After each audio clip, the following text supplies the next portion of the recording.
ये हम लोग force and laws of motion chapter का कुछ थ्योरी देखते हैं। हम लोग को थर्ड लॉ पढ़ना है।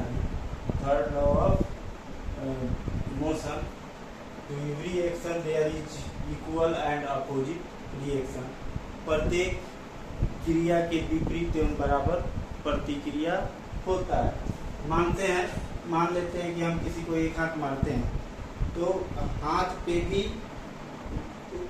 फोर्स लगता है, लेकिन फोर्स कम होता है। कभी कभी हम लोग लकड़ी पे हाथ से मारते हैं तो चोट लग जाता है। रीजन क्योंकि उसके द्वारा लगने वाला फोर्स ज़्यादा हो जाता है। Whenever one body exerts a force on another body, the second body exerts an equal and opposite force on the first body.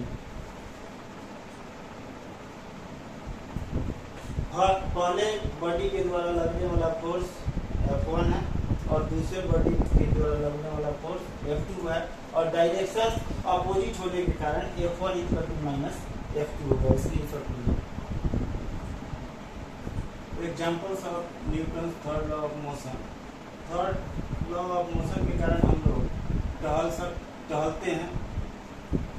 Gun recoil होता है, यानी जितना तेजी से गन से बुलेट निकलता है उतना ही तेजी से गन पीछे की ओर आता है।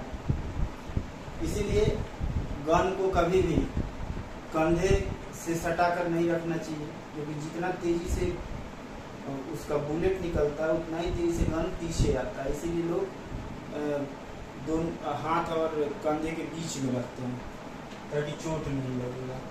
The flying of jet aeroplanes and rockets. Jet aeroplane और रॉकेट में भी एक्शन रिएक्शन का यूज किया जाता है, यानी थर्ड लॉ ऑफ मोशन का यूज किया जाता है। जितना स्पीड से उससे स्मोक निकलता है उतना ही स्पीड से वो आगे बढ़ता है। बोट और शिप में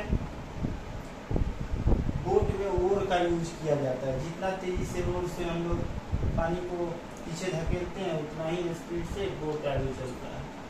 in the case of horse pulling a cart, हम लोग जितना तेजी से घोड़ा गाड़ी में जो रस्सी होता है उस रस्सी को जितना तेजी से खींचते हैं उतना ही तेजी से वो आगे बढ़ता है। स्क्रीनशॉट लीजिए। Conservation of momentum. Momentum can neither be created nor be destroyed. Momentum न समाप्त होता है न इसे बनाया जा सकता है। कंजर्वेशन ऑफ मोमेंटम हम लोग प्रूव करेंगे। कंजर्वेशन ऑफ मोमेंटम होता है m1 u1 plus m2 u2 equal to m1 v1 plus m2 v2। Actually दो हम लोग चीज लेंगे, एक ट्रक लेंगे और एक कार। ट्रक और कार का मोमेंटम कोलिजन के पहले m1 u1 plus m2 u2 है। जब कोलिजन होता है उसके बाद इसका momentum m1 v1 plus m2 v2 है।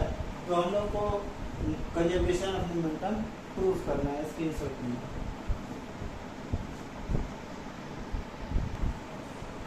आइए अब कंजर्वेशन ऑफ मोमेंटम को हम लोग प्रूव करते हैं। सबसे पहले हम लोग एक कार का एक्सेलरेशन फाइंड आउट करेंगे, उसको a2 से डिनोट करेंगे। तो एक्सेलरेशन बराबर क्या होता है, change in velocity with respect to time. तो यहाँ v2 माइनस u2/t लिख दी। अब हम लोग को F1 फाइंड आउट करना है, यानी ड्रॉप का फोर्स फाइंड आउट करना है। F1 equal to m2 into v2 minus u2/t, यानी मास इंटू एक्सेलरेशन। फिर कार का ट्रक का एक्सेलरेशन फाइंड आउट करेंगे तो v1 माइनस u1/t होगा। फिर F2 फाइंड आउट करेंगे, यानी कार का force m1 into v1 minus u1/t होगा। हम लोग थर्ड लॉ ऑफ मोशन से जानते हैं कि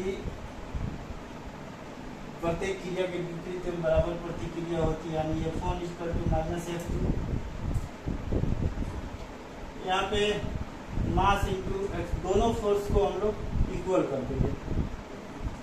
उसके बाद टी से डिडक्ट हो जाएगा, इन सबको गुना करेंगे, मल्टीप्लाई करेंगे, फिर इस दोनों को मल्टीप्लाई करेंगे। मल्टीप्लाई करने के बाद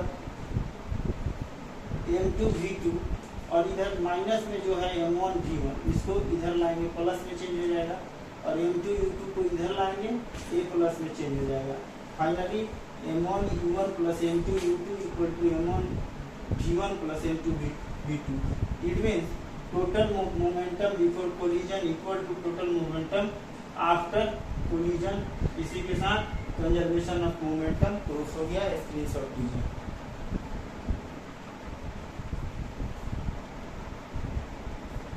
आइए कंजर्वेशन ऑफ मोमेंटम का हम लोग एप्लीकेशन देखते हैं।